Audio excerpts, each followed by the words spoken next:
Pai, abre os céus nessa noite, abre os céus nesse lugar. Obrigada pelo teu mover através do louvor, através das canções. Nós rendemos graças ao teu nome, Pai. E agora, Senhor, usa a vida do Wesley, Senhor, porque nós estamos sedentos para ouvir a tua voz. Em nome de Jesus, fala aos nossos corações, ministre profundamente. O Senhor conhece as nossas vidas, o Senhor sabe da nossa realidade, o Senhor sabe do que nós precisamos, o Senhor sabe do milagre extraordinário que nós ansiamos, Deus. E por isso, Senhor, nós estamos aqui, movidos pela fé do nosso coração, e esperamos e descansamos no Senhor, porque o Senhor é soberano, o Senhor conhece as nossas vidas intimamente e profundamente. Por isso nós cremos e acreditamos que nós sairemos daqui diferentes, tocados, marcados para a honra e glória do teu nome, Pai. Em nome de Jesus, fala através da vida do Wesley nessa noite, mais uma vez. Amém. Amém. Aleluia. Boa noite, queridos, a paz do Senhor. Vamos meditar na palavra do Senhor nessa noite. Eu confesso que pessoalmente já recebi muito de Deus nesse culto, através desse tempo de intimidade com o Espírito Santo que nós temos no meio do louvor. A palavra do Senhor fala que Deus habita no meio dos louvores do seu povo, e é impressionante aquilo que nós podemos experimentar quando o nosso coração se rende completamente a Ele. A palavra do Senhor nos diz que quando nós o buscamos de todo o coração, nós o achamos. Buscar-me-eis e me achareis quando me buscardes de todo o vosso coração. E eu sinto que nós temos tocado o coração do Senhor com a nossa adoração. Eu sinto que o Senhor tem nos brindado e nos presenteado com a sua glória, e eu me empolgo muito com isso. Confesso para vocês que, se deixar, eu sigo cantando e louvando por mais algumas horas, mas esse é o tempo de nós ensinarmos a palavra, ministrarmos, edificarmos as vidas através da palavra do Senhor. E eu quero liberar uma palavra sobre a sua vida, dentro de uma série de mensagens que Deus tem falado ao coração da igreja a respeito desse ano. Afinal de contas, o ano de 2018 é o ano do extraordinário. Esse ano de 2018 é o ano do extraordinário de Deus em nosso meio. E nós temos aprendido desde o momento da virada, desde o culto da virada, do dia 31 de dezembro para o dia 1º de janeiro de 2018, nós temos sido ministrados pelo Senhor. A Day acabou de mencionar milagres frescos dentro desses poucos dias do ano de 2018 que Deus tem trazido à tona, tem manifestado em nosso meio. E nós temos dia após dia sido surpreendidos por aquilo que Deus pode e quer fazer.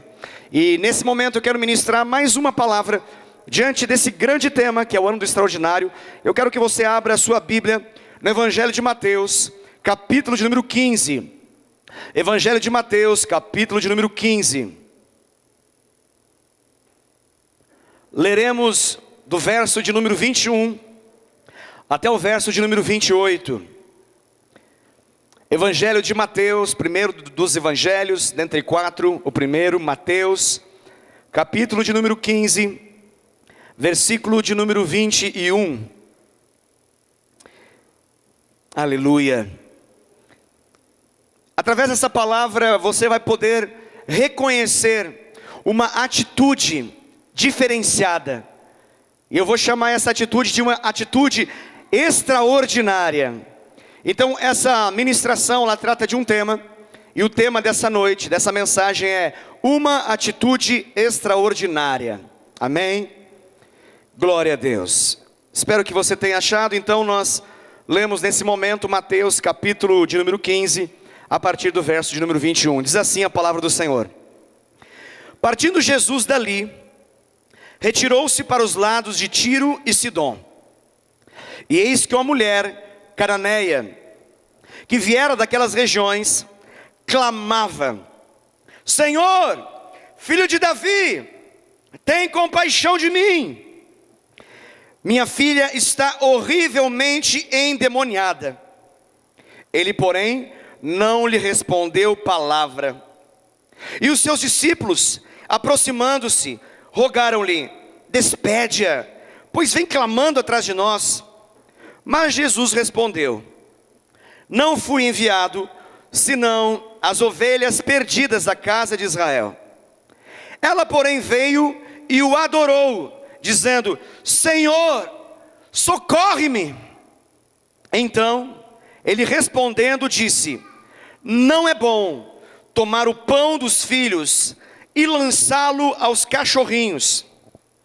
Ela, contudo, replicou: sim, Senhor, porém os cachorrinhos comem das migalhas que caem da mesa dos seus donos. Então lhe disse Jesus: ó mulher, grande é a tua fé, faça-se contigo como queres. E desde aquele momento, sua filha ficou sã, ficou curada. Até aqui a palavra do Senhor para a nossa vida nessa noite. Aleluia, aleluia. Essa atitude aqui, dessa mulher, eu considero, dentre as atitudes de fé, que a Bíblia nos mostra em vários relatos, em várias narrativas, da expressão de fé de homens e mulheres, ao longo dos evangelhos, ao longo de todo o contexto bíblico, eu considero essa atitude aqui, uma das mais impressionantes mesmo. Não é à toa que você percebe, nas palavras de Jesus, uma certa surpresa. Jesus, ele se surpreende com a fé extraordinária dessa mulher. E ele leva em consideração essa fé, justamente pelo o tanto de barreiras que ela teve que vencer, para poder chegar até ali. E não bastasse ela conseguir chegar até aquele local, onde Jesus estava, quando ela chega, ela também tem barreiras. E essas barreiras são mostradas aqui para nós. E a Bíblia nos mostra que ela superou não apenas algumas, mas todas as barreiras que se levantaram contra ela e contra a fé dessa mulher. Ou seja, a atitude de fé dessa mulher, aqui nessa passagem bíblica chamada de Cananeia, mas também conhecida como a mulher Ciro-fenícia, ou também conhecido como mulher grega, por assim dizer e resumir todas essas expressões, uma mulher gentia, uma mulher que não era judia, ou seja, uma mulher que não pertencia à genealogia, à árvore genealógica, não era uma das filhas do grande pai da fé Abraão, não tinha correndo nas suas veias o sangue dos israelitas, mas era de um povo que não era o povo de Israel. Aqui ela é mencionada nessa passagem, e também no livro de Marcos, no Evangelho de Marcos, capítulo de número 7, do verso 24 a 30, nós temos como que um complemento dessa história. Nós costumamos chamar isso de evangelhos sinóticos, ou seja, são evangelhos que narram a mesma história com um detalhamento diferente. Então Mateus, ele tem um propósito, e o propósito de Mateus, quando ele escreve, é alcançar os israelitas. O propósito do autor aqui, dessa carta, ou melhor, desse evangelho, dessa boa notícia, era alcançar o coração daqueles que eram do povo escolhido de Deus, o povo de Israel. E os detalhes que ele narra da experiência que ele presenciou, vão dar uma conotação, vão dar uma ênfase, para que os judeus possam entender a fé dessa mulher. Marcos já vai de uma perspectiva diferente. Marcos, ele já olha essa mesma situação e ele escreve ela com alguns detalhes diferentes. É por isso que no livro de Mateus, ela é chamada aqui de mulher cananeia. E é por isso que no livro de Marcos, o autor Marcos, ele diz que ela era grega, mais especificamente Ciro-fenícia. Ou seja, a Fenícia naquela época pertencia à Síria, numa região que é costeira à Palestina atual, numa terra que toca atualmente entre Líbano e Síria. Para deixar bem claro para nós que essa mulher, ela não pertencia ao povo escolhido de Deus, ela não era da nação de Israel. E a Bíblia fala e deixa claro, tanto numa passagem quanto em outra, a intenção de Jesus. Por que eu estou falando isso? Porque você percebe no desenvolvimento do Evangelho que Jesus primeiramente ele vai para os israelitas. Ele vai e ministra para todos os povos, agrupamentos que pertenciam à grande nação, porém pequena na comparação com muitas outras, a nação de Israel. Mas nesse momento, Jesus ele se desloca para as margens da Palestina, para as margens de Israel. Ou seja, quem se desloca para as margens de Israel, vai encontrar com quem? Se você vai no limite de uma nação, você está querendo o quê? Respondo para você, você vai encontrar o estrangeiro. A probabilidade de você achar um estrangeiro no meio da nação de Israel, é muito menor do que você achar um estrangeiro nas bordas de Israel. Por isso que o texto começa dizendo que Jesus ele foi para a região de, lá na sua Bíblia diz, Tiro e Sidom. Se você avaliar, está na costa da Palestina. Essa região onde Jesus estava, era uma região onde tinha muito gentil. O que é gentil, pastor? Gentil é todo aquele que não é do povo de Israel. E dentro do contexto da nação de Israel, por a nação de Israel ter sido escolhida por Deus, eles tinham como que um orgulho. E esse orgulho fazia com que eles percebessem os estrangeiros como um povo diferente deles. Afinal de contas, eles, como nação de Israel, eram os escolhidos de Deus. Ou seja, os demais parecia que não eram os escolhidos de Deus. Mas na verdade eles erravam com isso. Porque desde Abraão, diz a Bíblia, que quando Deus levanta Abraão, ele diz, em ti serão benditas, serão abençoadas, diga comigo, todas as famílias da terra. A Bíblia deixa claro, desde o chamado de Abraão, o pai da fé, e por meio de Abraão Deus levanta uma nação. Abraão vai ser pai de Isaac, Isaac vai ser pai de Jacó, que vai ter o nome transformado para Israel, e a partir disso surge uma nação. Mas você consegue perceber que Deus declara que através de Abraão, Ele não apenas quer firmar uma aliança com todos aqueles que vão nascer da sua descendência, mas Ele quer abençoar todas as famílias da terra. Todas. A sua família, a minha família. Todas as famílias da terra. E a família dessa mulher chamada Ciro, mulher Ciro-fenícia, ou mulher cananeia, ou mulher grega. Ok, já te dei um pouco do panorama dessa história. Agora entenda o seguinte, essa mulher, ela não apenas era uma mulher gentia. Olha o quadro. O que era considerado por judeus um povo desprezível. Mas ela era mulher. O judeu quando orava, ele orava basicamente o seguinte: ó Deus, obrigado por ter nascido em Israel e pertencer às tuas promessas e ter firmado contigo uma aliança por meio dos meus antepassados. Obrigado por não ter nascido gentil. Obrigado por não ser brasileiro, argentino, uruguaio, colombiano, não ser chileno, não ser nada disso. Temos colombianos em nosso meio, por isso que a gente toca nesse assunto.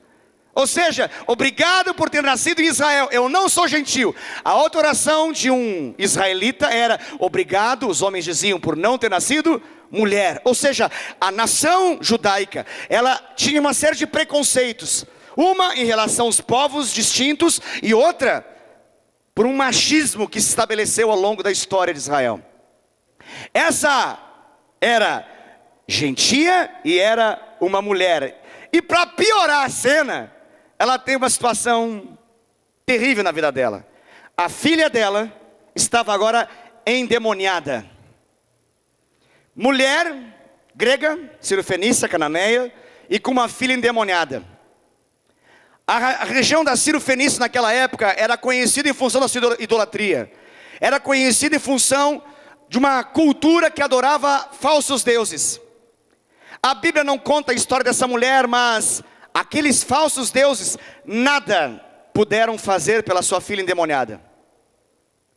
Eu não sei como, a Bíblia não fala, mas em algum momento, os testemunhos do que Jesus fazia chegaram aos ouvidos dessa mãe. E você conhece, existem homens e mulheres medrosos, existem homens e mulheres corajosos, e existem pais e mães, que é uma categoria diferente.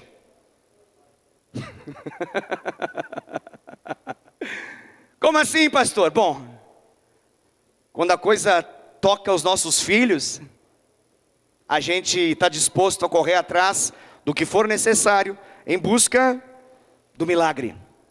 E agora essa mulher, em algum momento, talvez ela ouve falar de Bartimeu, o cego, mendigo que estava à beira do caminho, e a Bíblia diz que quando ele falava com Jesus, Jesus estava passando, envolvido em muita gente, no meio de uma grande multidão, ele grita, e o que ele fala? Ele diz assim: filho de Davi, tem compaixão de mim. Olha a palavra que ele usa, filho de Davi, o reconhecimento de que ele era o Messias, ele era o prometido, ele era o esperado, aquele que a nação de Israel esperava. É isso que ele declara.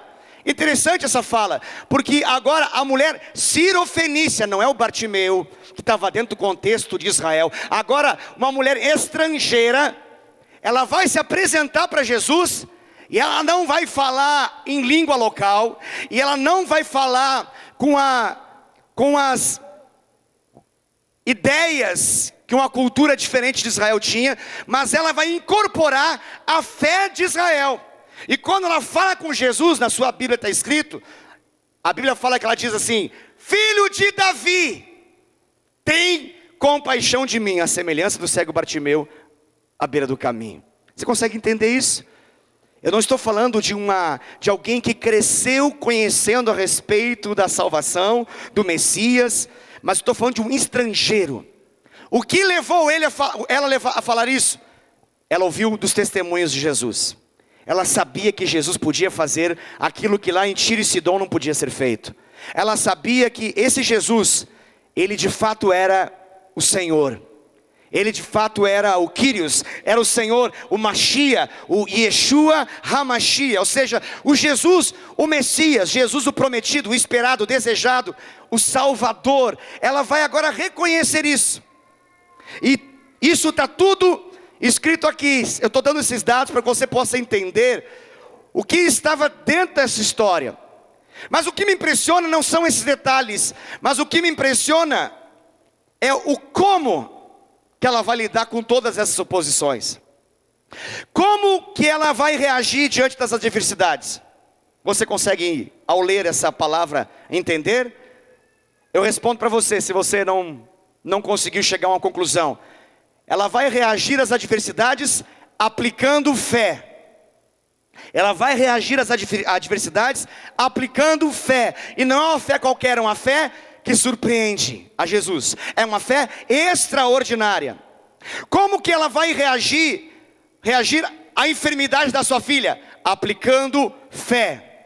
Como que ela vai reagir às vozes que diziam dentro dela e externamente que ela não poderia fazer o que ela fez? Afinal de contas, ela era mulher, ela era gentia e provavelmente ela seria rejeitada.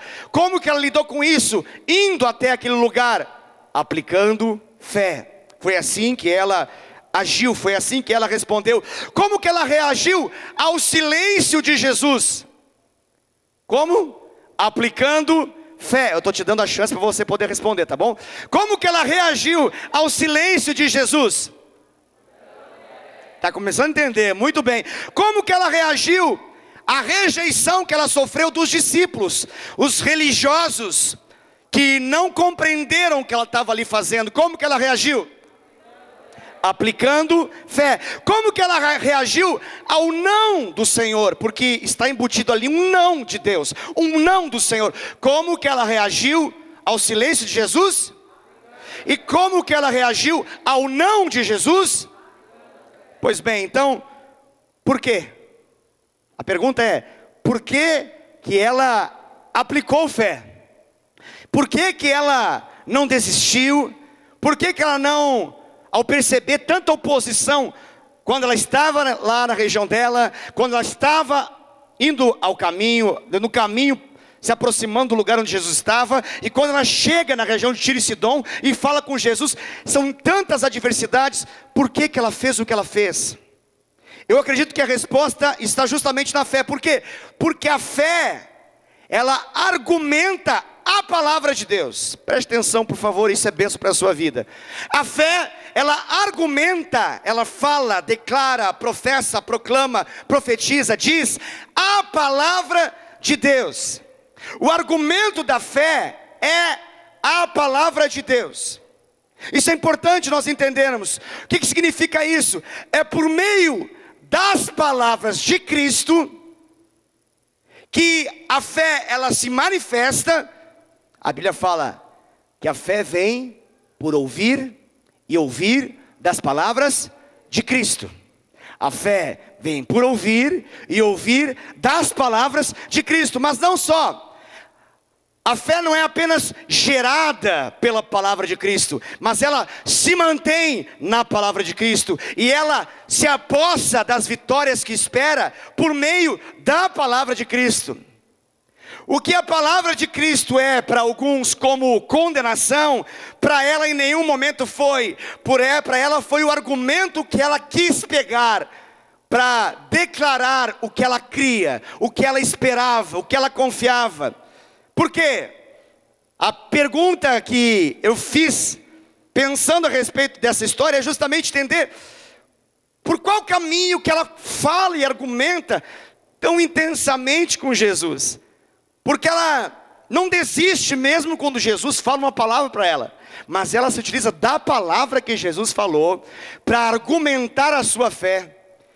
Perceba o que eu estou falando, guarda isso no seu coração. Ela pega da palavra que Cristo falou para ela ali, para dizer, é isso que eu creio. Você tem toda a razão, Jesus. A sua ilustração, a sua metáfora, a sua palavra é tudo que importa para que eu seja abençoada. Uau! O que para muitos feridentos seria um não categórico, para ela foi a base da fé, para que ela pudesse receber o que ela esperava do Senhor. O que para muitos seria, ele me rejeitou, para ela não, ele me aceitou, ele me incluiu. E na frase que ele usou, eu me encontro nela. Na frase que ele disse, eu me vejo nessa história. E mesmo que aquilo que ele disse, que é uma pequena porção da sua graça, se for uma pequena porção da sua graça, eu ainda quero, e essa pequena porção da sua graça é suficiente para mim. É suficiente para mim, é suficiente para aquilo que eu preciso. Uou! Não sei se você entendeu, talvez não, mas eu creio que você vai entender, em nome de Jesus, pela revelação do Espírito, enquanto a palavra é ministrada. Aquela mulher, ela se apropriou da palavra que saiu da boca de Cristo como bênção para a vida dela, e não como maldição. Como herança para a vida dela e não como punição. Ela se apropriou como uma afirmação do que ela podia querer e não como uma exclusão daquilo que ela era. Uau! Isso é tremendo. Desculpa a minha empolgação, mas é que me empolgo com isso. É demais, é demais, é demais. Por quê? Perceba o contexto.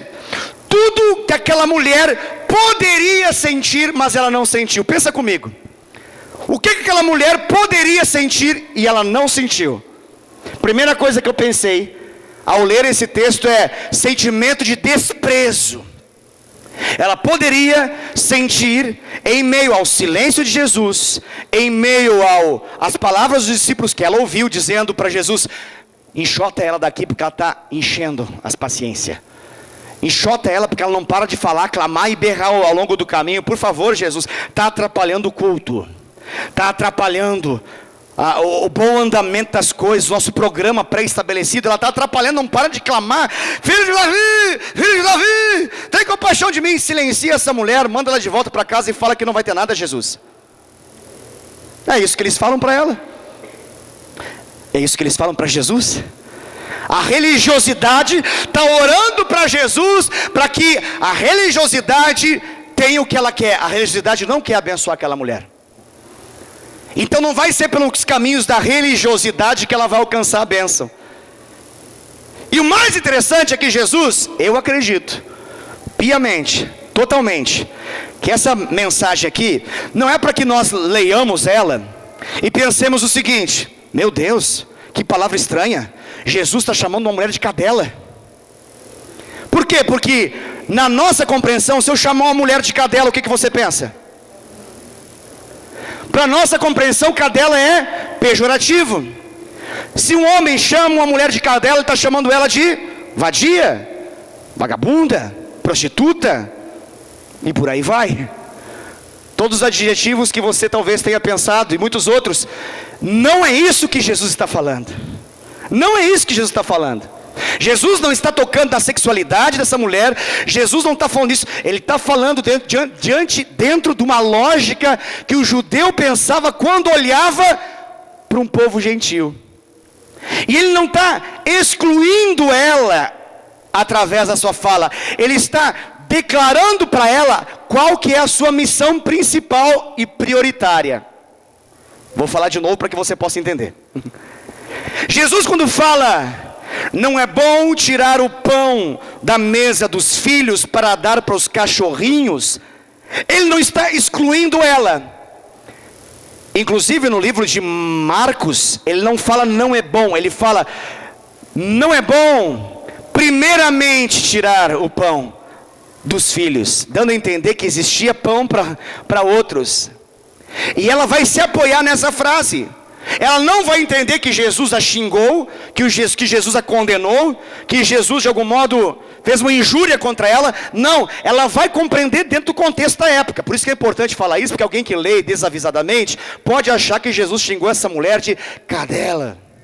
E não foi isso que Jesus falou. Então o que ele falou, pastor? Veja bem, existia uma palavra dentro do contexto de Israel que era usada para poder chamar os gentios. Os judeus se acostumaram a falar essa palavra quando mencionavam a respeito dos gentios. Eles chamavam de cães, cão. E essa palavra sim, era uma palavra pejorativa. O cão dentro do contexto judaico era um animal imundo, era um animal que envolvia, quando se declarava isso, como algo que Deus não queria. Mas a palavra, bem traduzida em português, não é cão e nem cachorro, mas é cachorrinho. E esse diminutivo faz toda a diferença. Por quê? Porque os cães, diferente da nossa realidade, daquela época, eles eram selvagens. Os cães, eles se alimentavam de carniça. Os cães, eles estavam a todo tempo correndo de um lado para o outro, a fim de poder sobreviver. Eles não eram cuidados, não tinha a proteção dos animais, não tinha nada disso, ainda não tinha veterinário, não tinha nada, não tinha lojas, pet shop, nada dessas coisas. Os cães naquele contexto, eles viviam à solta como qualquer outro animal. Mas desde aquela época, algumas famílias pegavam os cães selvagens, e uma vez que eles eram tratados, tornava eles dóceis o suficiente para serem domésticos. E esses deixavam de ser chamados, na palavra original do grego, de cachorros, e passavam a ser chamados de pet, ou cachorrinho. Jesus escolhe ao falar algo que um leitor desavisado não vai entender. Ele está dizendo, olha, eu vou testar a sua fé. Mas numa tacada só eu vou testar duas realidades. Uma, a sua fé, e outra, o coração dos discípulos. Jesus se utiliza da mesma realidade para testar o nível de conhecimento que os discípulos já deveriam ter do seu coração e que ainda não tinham. E ele vai testar essa mulher para compreender o quão refinada, o quão apurada, o quão madura era a fé que essa mulher tinha. Você consegue entender o que eu estou falando, sim ou não? Está comigo? Maravilha, glória a Deus. Então, primeira coisa que eu pensei, que alguém poderia imaginar e sentir quando houve um silêncio de Jesus ou um não de Jesus, é sentimento de desprezo ou um sentimento de exclusão. Talvez alguém, ao orar e não ser atendido, em função do silêncio de Deus, ou em função de ter ouvido um claro não, num primeiro momento de Jesus, talvez alguém, espero que não seja você, pense o seguinte: Jesus não me ama. Jesus não me ama. Ele não atende a minha oração. Ele atende a oração de outros que têm uma aliança com Ele, mas eu não. Detalhe, Jesus não atende a minha oração em favor da minha filha. Jesus não atende a oração em favor da minha vida. E Jesus não gosta do meu povo. Ela poderia sair vazada dali, correndo para dizer: olha, é o seguinte, família, não há esperança, vamos conviver com essa menina endemoniada pro resto da vida. Porque Jesus, ele veio só para alguns, ele não veio para nós. Nós não temos raça para ele. Nós somos cachorros, cães. Nós somos selvagens demais. Nós somos imundos demais. Um outro sentimento que ela poderia ter é sair daquele momento em que ela recebe um não embutido de Jesus, é um sentimento de tristeza profunda, que levaria ela a uma depressão muito grande, talvez até a morte da filha e a morte dela mesma. Um outro sentimento que ela poderia ter ao ouvir isso, seria um dos sentimentos mais comuns para muitos e muitos cristãos e muitos crentes, que é um sentimento de passividade diante de uma resposta que não é aquilo que se espera de Jesus. Deixa eu repetir isso para que você possa entender.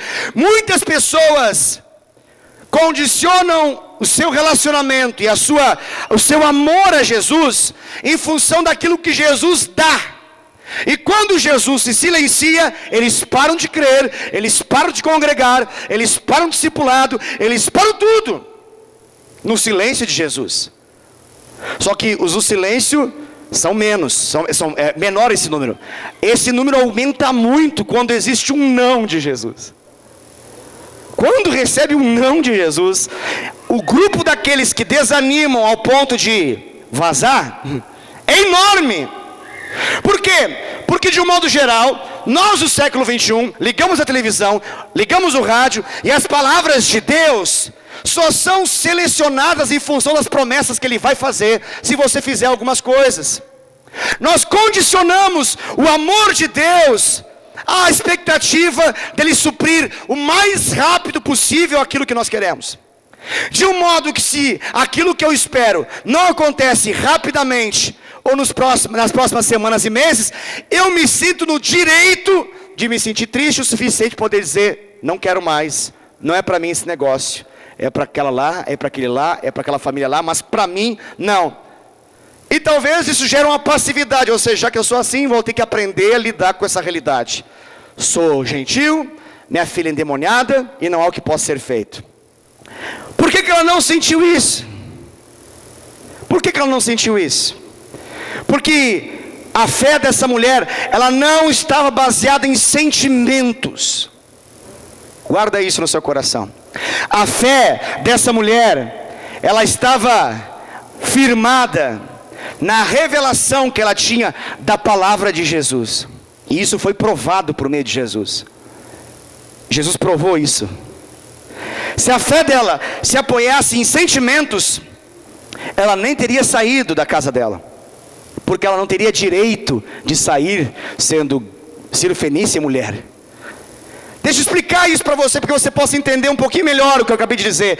A nossa fé ela não pode depender de sentimentos. A nossa fé faz a gente sentir algo, com certeza, mas os sentimentos nunca podem ser colocados como uma locomotiva da nossa existência, e a locomotiva e aquilo que lidera a nossa fé. A Bíblia diz que a fé não pode ser por vista, ou por sensações, sentimentos, mas a nossa fé, ela deve estar baseada na palavra do Senhor. Agora deixa eu falar uma coisa que talvez você não vai gostar. Vai existir a necessidade de provas da fé, e a nossa fé vai ser provada. E como ela vai ser provada? Quando eu não estou sentindo vontade de ativá-la, quando tudo à minha volta está dizendo para não agir em fé.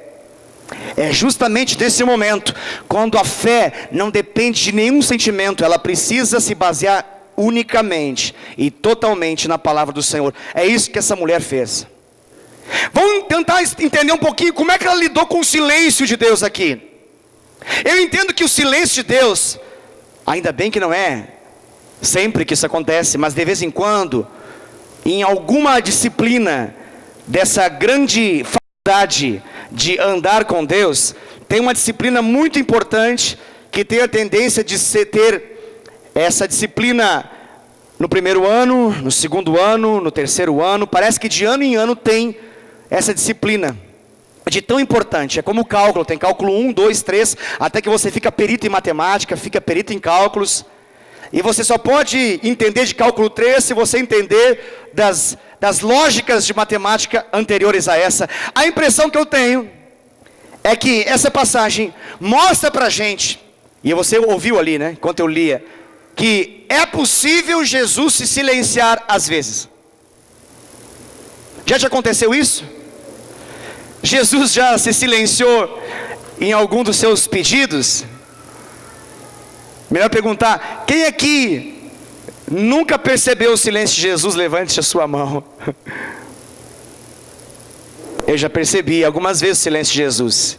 Acredito que também você já deve ter percebido. A pergunta é justamente como que ela lidou, e você percebeu ali como que ela lidou com o silêncio de Jesus? Obrigado, ainda estão lembrando. Aplicando fé. E através disso, nós percebemos que essa postura toca o coração de Jesus. Por que Deus se silencia? Deixa eu pensar. Por que existe o silêncio de Jesus? Às vezes. Graças a Deus que é às vezes. Eu acredito que o silêncio do Senhor, ele não acontece porque Ele não ouviu a nossa oração. Porque Jesus ouviu o pedido dela. Está comigo? Jesus ouviu, mas Ele escolheu se silenciar. Então, o silêncio de Jesus não significa que Ele não ouviu a minha oração. Ele ouviu. Ele ouviu. Então, por que acontece? Eu acredito que acontece porque Ele está trabalhando algo dentro de nós. Ele está trabalhando, testando as nossas motivações. Ele está trabalhando para extrair da nossa vida aquilo que não é dele, e fazer com que só fique aquilo que Ele quer honrar. O que Deus quer honrar? Deus quer honrar a nossa fé. Deus, Ele quer honrar a nossa fé. Por quê? Porque a nossa fé, ela honra a Deus. Hebreus 11:6 fala que sem fé é impossível agradar a Deus. Todo aquele que se aproxima de Deus deve crer que Ele existe e que se torna galardoador daqueles que o buscam, diz a palavra do Senhor. Hebreus 11:6 deixa claro o que Deus espera. Ele quer honrar a fé. A única coisa que agrada o Senhor é fé. A linguagem de Deus é fé. O argumento para Deus é fé. Eu não posso argumentar outra coisa. Mas eu estou sofrendo muito. Não me importa, tem que ser fé. Mas a minha vida está uma desgraça. Não importa. Deus, Ele não atua simplesmente em função do sofrimento. Ele atua em função da fé. É da fé. Depois do silêncio, piora um pouco mais. Ela ainda teve que enfrentar a rejeição ali dos discípulos, e depois ainda uma palavra que, resumindo, é um não num primeiro momento de Jesus. É interessante isso, porque desse aparentemente não, ela pega essa frase. Lembra que Jesus falou para ela? Não é bom tirar da mesa dos filhos para dar para os cachorrinhos.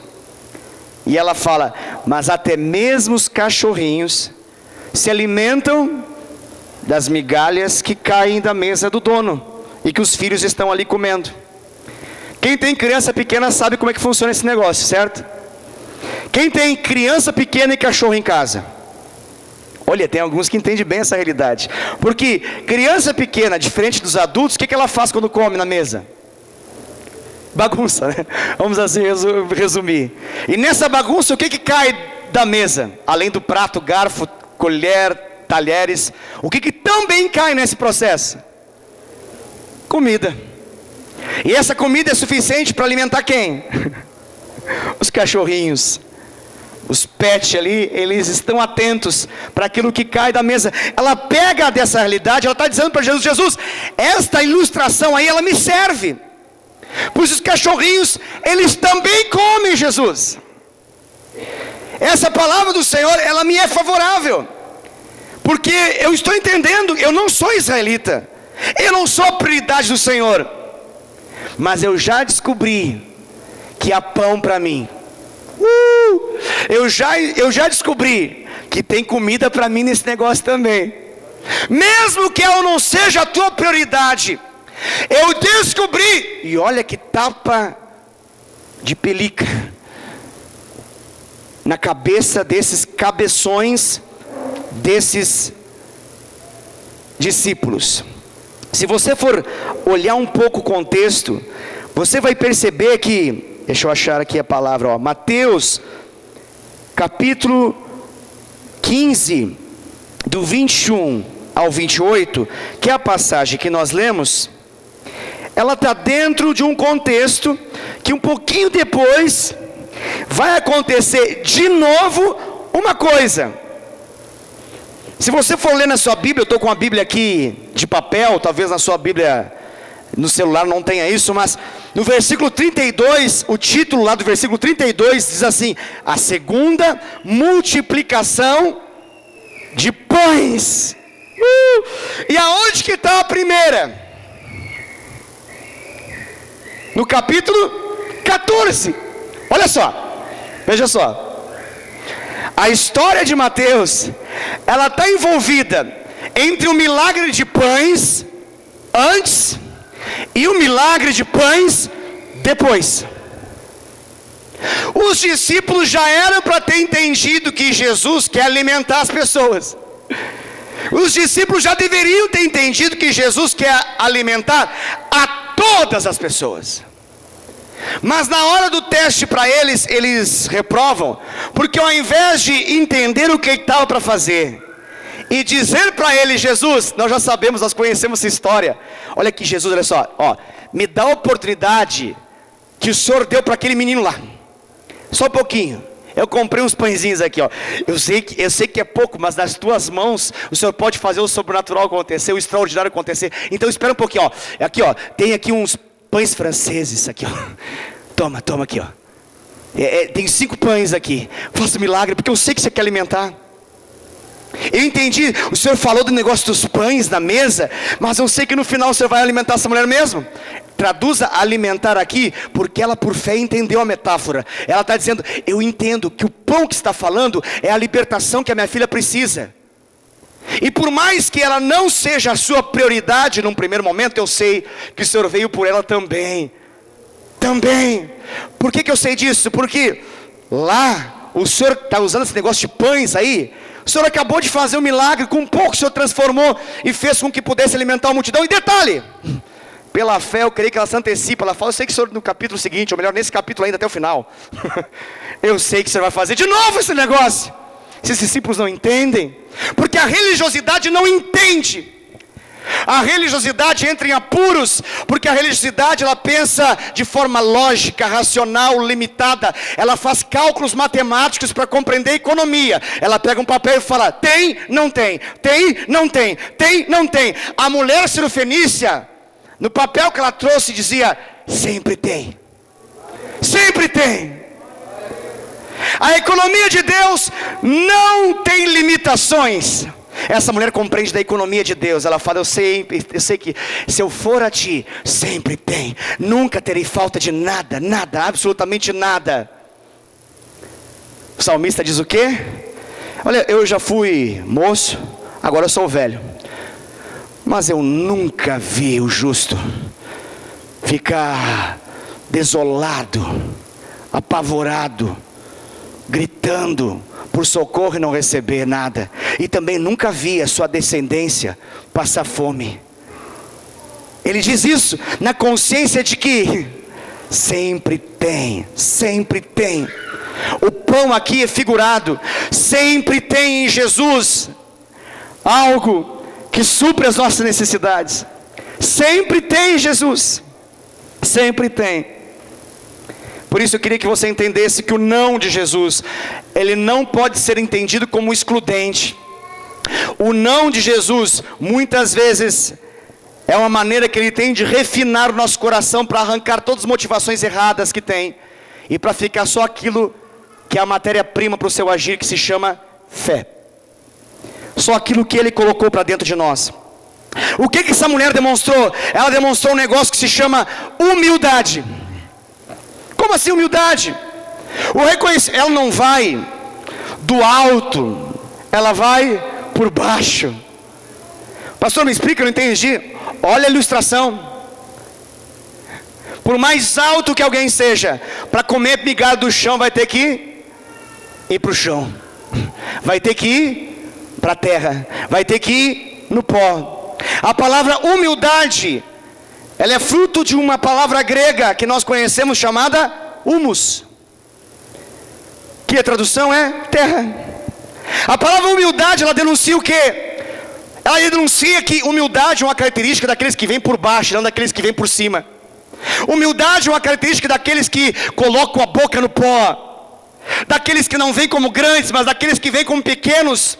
Ela tinha que reconhecer: eu reconheço, eu sou indigna. Eu sei, Jesus, eu não vou para ti como alguém que merece, eu vou para ti como alguém que não pode merecer. Não por obras, para que ninguém se glorie. Isso é fé. Efésios 2, 8, 9 nem tinha sido escrito, e essa mulher já sabia disso. Somos salvos pela graça mediante a fé, e isso não vem de vós, é dom de Deus, não por obras, para que ninguém se glorie. O que essa mulher está falando? Ela diz: olha, eu quero graça do Senhor, eu não quero pagamento do Senhor, porque pagamento quem espera é quem trabalha. Eu nunca poderei trabalhar de modo a conseguir aquilo que o Senhor tem a me dar. Não há nada que eu possa fazer de tão bom que faça com que o Senhor me dê por merecimento algo, porque eu não mereço nada. O que ela está dizendo nisso tudo? Ela está dizendo assim: eu sou pecadora. A salvação é para quem? É para quem se sabe pecador. E para se saber pecador tem que ter o quê? Humildade de reconhecer. Por que muita coisa não acontece na vida de pessoas? Porque a Bíblia fala tanto em Pedro, 1 Pedro 5,5, quanto em Tiago 4,16, a mesma coisa. Diz assim, ó: porque Deus resiste aos soberbos, mas Ele dá, diga mais alto, mas Ele dá graça. O que significa graça? Favor que não merecemos, favor imerecido. O que essa mulher queria de Jesus? Graça. Ela não estava ali para receber pagamento daquilo que ela fez de bom. Ela sabia: eu sou cachorrinho. Eu sou cachorrinho, ela está dizendo. Eu sei quem eu sou. Eu não mereço. Eu não tenho parte suficiente contigo para que o Senhor me abençoe. Mas eu conheço o teu coração, e eu sei previamente que Efésios 2, 8, 9 vai ser escrito depois. Isso é fé, isso é fé. Porque mesmo que não estivesse escrito, ela já tinha fé suficiente. É a mesma fé que ela tinha, a mesma fé que Deus colocou em nossa vida, é a mesma. E mesmo que Paulo não tivesse ainda pego um pergaminho e caneta, ou melhor, pena nas suas mãos para poder escrever Efésios 2, 8 a 9, ela já sabia: eu sei que tu é galardoador daqueles que te buscam. Eu sei que sem fé é impossível agradar a Deus. Hebreus 11, 6. Eu sei que nós somos salvos por graça e não por merecimento. Eu sei que a resposta que o Senhor espera é a minha fé. Por isso eu vou ter uma atitude de fé no teu silêncio. Eu vou ter uma atitude de fé no teu não. Oh, querido, por favor, preste atenção nisso. Nós estamos envolvidos numa geração que troca de igreja e de fé, às vezes como troca de camisa, por uma simples razão: me decepcionei. Ele não fez o que eu espero. Ele não agiu como eu orei, jejuei, fui para vigília, para monte, para montanha, para o pico das galáxias. E ainda assim ele não ouviu minha oração, não fez o que eu espero. Então me acho no direito de tchau, não quero mais. Essa mulher foi provada e ela continuou com fé. Que fé é essa, pastor? É uma fé extraordinária. E quem tem uma fé extraordinária recebe até mesmo bênçãos que um grande número de pessoas numa mesma geração nunca receberão. Nunca receberão. Por quê? Porque eles não suportam os testes, as provas da fé. Eles querem lidar com Jesus como um guru, como algo que se ativa por meio de uma fricção numa lâmpada qualquer. Querem lidar com Jesus como um curandeiro. Querem lidar com Jesus como um milagreiro qualquer, como um santo, um orixá e qualquer coisa, um guia qualquer espiritual. Não, ela sabia que ele era muito mais que isso. Como que eu sei disso? Porque ela chamou ele de Senhor. Detalhe, olha que coisa espetacular. Veja só, Nessa passagem de Mateus e na passagem de Marcos diz assim, e ela basicamente, eu vou fazer uma retradução, né? E ela, ao ouvir o não, prostrou-se e o adorou. Oh my God! Não, para tudo. Para tudo. Ela não adorou intensamente, com o coração rasgado aos pés de Jesus, clamando e rogando. A palavra rogar significa um clamor insistente, um pedido com insistência, com violência. É um clamor. Imagina que momento que ela fez isso. Ela rasgou o coração quando? No ápice das suas emoções? Não, quando ela acabou de ouvir um não é para você, querida. O que ela faz? Ela adora. Pastor, que adoração é essa? Essa é uma adoração extraordinária. Pastor, é tudo extraordinário. Claro, quem está numa palavra extraordinária, tudo é extraordinário. Eu só consigo ver coisas extraordinárias na Bíblia, nesse ano, no ano do extraordinário. Que adoração é essa? É uma adoração extravagante, rasgada. O que a palavra do Senhor fala em relação a esse tipo de postura? Que postura é essa? De adorar, de se prostrar aos pés de Jesus, de clamar ao Senhor, de reconhecer a sua indignidade. Ela reconheceu isso. Que postura que ela teve? Ela reconheceu a onipotência do Senhor. Ela sabia que dali vinha algo bom. Ela conhecia a fonte de vida, aleluia. Ela conhecia. E se alguém conhece a fonte, sabe onde matar a sua sede. Aleluia. Se alguém conhece a fonte de vida, sabe aonde matar a sua sede. Essa fonte de vida tem um nome, se chama Jesus. E ela vai ativar isso na linguagem da fé. Ela vai falar da palavra do Senhor. Ela fala isso compreendendo a economia de Deus, da economia do Senhor. Ela luta por meio da fé. A luta dela não é contra o Senhor. A luta dela é para continuar a crer, mesmo que demore um pouco mais. Ouça isso, está acabando o culto. Grave as palavras que Deus está falando com você. A luta dela não era contra o Senhor. Ela não foi lá para exigir alguma coisa. Ela foi lá e se manteve lá e continuou aos pés dele, mesmo quando não teve num primeiro momento aquilo que ela queria. Você acha que foi só a palavra? Não, não foi só a palavra dela.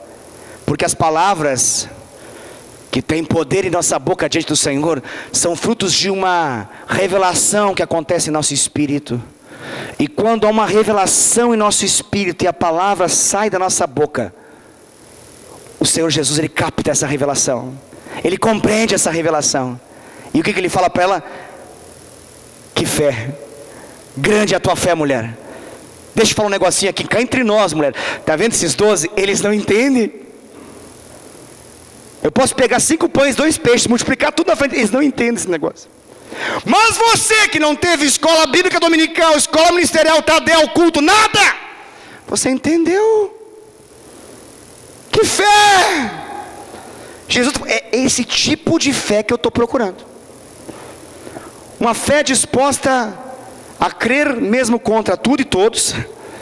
Uma fé disposta a entender que eu posso dar silêncio como resposta e você não se sente no direito de vazar, picar a mula, deitar o cabelo, sair corrido. Que eu posso falar não, e você não vai dizer, ele não me ama mais, ele não faz o que eu espero. Você suportou isso tudo e a sua resposta foi para mim, dizendo que a minha graça te basta. Que o meu favor, que você não merece, é suficiente para você? Que fé, para tudo. Deixa eu falar um negocinho para você. Quando você terminou essa frase, cadeias foram quebradas lá aonde a sua filha está. Porque você, com a sua fé extraordinária, alcançou meu coração, arrebatou meu coração. E eu vou ensinar um segredo para você, mulher. Você vai ser o exemplo para que todos, em todas as gerações futuras, possam saber como que eu sou tocado. Você descobriu o segredo que toca o meu coração. vindo por baixo, não vindo por cima. A maioria quer as minhas mãos, você quer os meus pés. A maioria quer sentar na mesa e brigam para quem senta da minha direita ou da minha esquerda. Tem um que quer ser o primeiro-ministro, outro que é o ministro está fazendo, outro ministro da economia, outro ministro. Eles brigam aqui, ó. Até a mãe deles vem aqui me perguntar quem que vai ser o quê. Mas você está disposta a viver com as migalhas do pão? Vai ser muito mais do que as migalhas do pão. Muito mais. Efésios 3:20 fala que nosso Deus é poderoso para fazer infinitamente mais. Infinitamente mais. Infinitamente mais. Entenda essa fé, querido. Responda ao Senhor com essa fé. Essa fé. Deus não mudou. E a fé que Deus planta no coração dos homens e mulheres que o temem não mudou também. Esse é o tipo de fé que Ele espera. Amém? Amém? Amém. Glória a Deus. Aleluia. Pastor, vai ser um ano extraordinário, né? Vai. Vai pipocar, vai explodir, vai saltar de muitos milagres acontecendo em nosso meio ao longo do ano inteiro. Mas deixa eu te falar uma coisa. Pode ser você, mulher cirofenícia, que o extraordinário na sua vida não se manifeste em janeiro. Talvez o extraordinário na sua vida se manifeste só em dezembro. Você já ouviu 1 hora de mensagem, não vai fazer essa cara de triste agora, né? Pelo amor de Jesus Cristo. Depois que eu falei tudo que eu falei, você fazer cara de, por que comigo?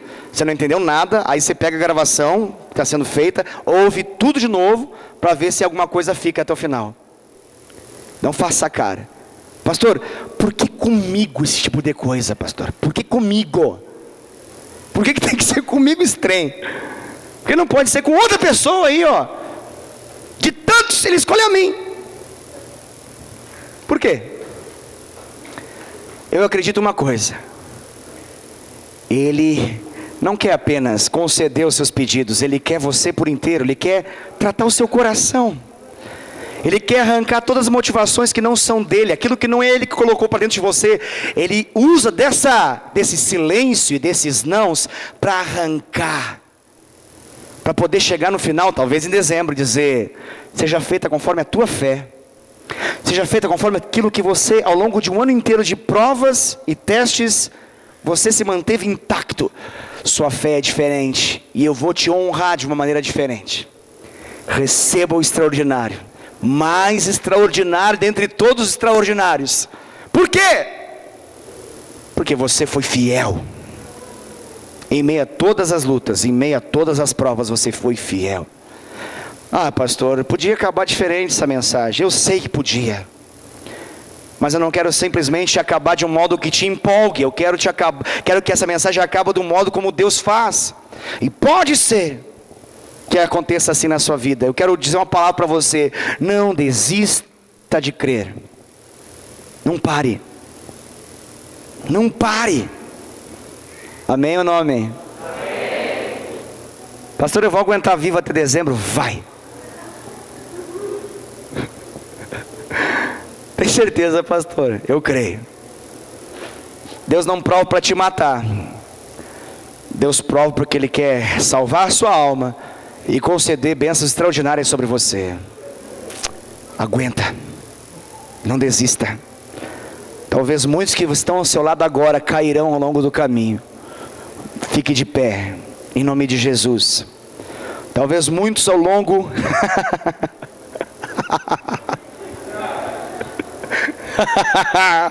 Aleluia.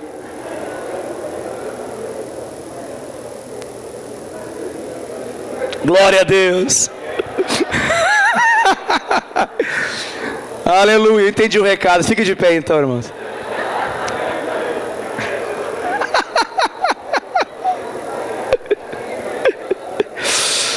Está parecendo aquela história que o cara estava dormindo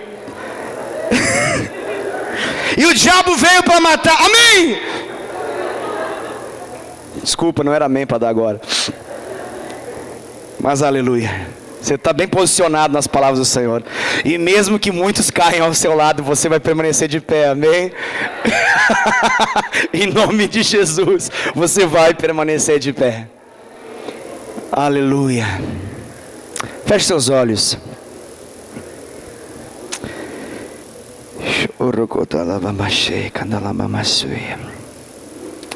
O Senhor está aqui, o Senhor está aqui. O Senhor está aqui. Nessa noite Ele falou com você que a economia dele está em ordem. E há pão suficiente para todos. Quero que nesse momento você possa falar para Ele o nível de fé que você tem nele, o nível de confiança que você tem na palavra dele. Talvez muitos sentimentos tenham batido no seu coração. Muitos sentimentos acontecem ao longo dessa vivência nossa aqui. Ao longo de uma semana, muitos sentimentos. A fé, ela não é por sentimento. A fé é baseada na palavra de Cristo Jesus. Qual a palavra que você tem da parte de Deus sobre você? E que você vai responder ao Senhor. Responder ao Senhor nessa noite. Eu quero convidar você a responder ao Senhor, assim como aquela mulher respondeu a Jesus. Responda a Jesus. Diga para o Senhor aquilo que você crê que Ele pode fazer. Declare a sua indignidade, mas declare também a onipotência dEle, o poder dEle, o poder que Ele tem para fazer infinitamente mais de tudo que você pede, de tudo que você espera. Clame a Ele. Com teu poder, cadeias se rompem, terra e céu adoram teu nome. Nome de Jesus, o nome de Jesus é santo, santo, santo. Com teu poder, cadeias se rompem, terra e céu adoram teu nome. O nome de Jesus, o nome de Jesus é santo, santo, santo. Aleluia. Papai, te louvamos pela tua palavra, sempre viva, eficaz, penetrante como uma espada. Graças te damos, Pai, pela voz do Senhor em nosso meio, falando poderosamente no nosso coração. Nós queremos responder a Ti no nome de Jesus, declarando a nossa confiança em Jesus, crendo no sobrenatural do Senhor, no extraordinário do Senhor. Nós queremos ter uma atitude como a dessa mulher. Nós queremos ter uma atitude extraordinária, que ative pela fé o extraordinário do Senhor em nossa vida. Em nome de Jesus, papai, eu clamo isso sobre a vida de todos que estão aqui. Faça a tua glória se manifestar. Consagramos essa semana a Ti. Pedimos que o Senhor possa nos abençoar poderosamente, que dependamos do Teu extraordinário todos os dias, e que nos surpreendamos, que fiquemos como quem sonha diante de Ti, que possamos nos alegrar, celebrar, rejubilar, regozijar, saltar de alegria por tudo aquilo que o Senhor tem feito em nosso meio. Que o Senhor ache gratidão em nosso coração e nunca murmuração. Que o Senhor encontre sempre fé em nossa boca e nunca incredulidade. Em nome de Jesus, papai, abençoa a vida de cada homem e mulher, criança, adultos, mais velhos. Que em nome de Jesus todos possamos ter uma semana abençoada na Tua presença. E que o amor de Deus o Pai, que a graça do Senhor Jesus Cristo, Filho, e que a doce, poderosa e sempre presente comunhão com o Espírito Santo seja uma realidade ao longo dessa semana e para sempre. Amém. Deus te abençoe. Vai na paz do Senhor.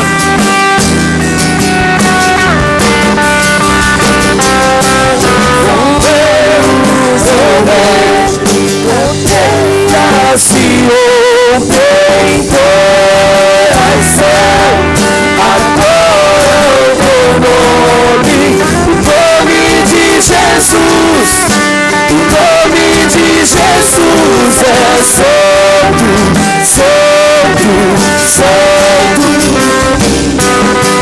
Contou, cadeias se rompem, terra e céu, agora o nome de Jesus, o nome de Jesus é santo, santo, santo. Olha os olhos, o enxergou, a luz do mundo nos alcançou. Não há um nome igual, não há um nome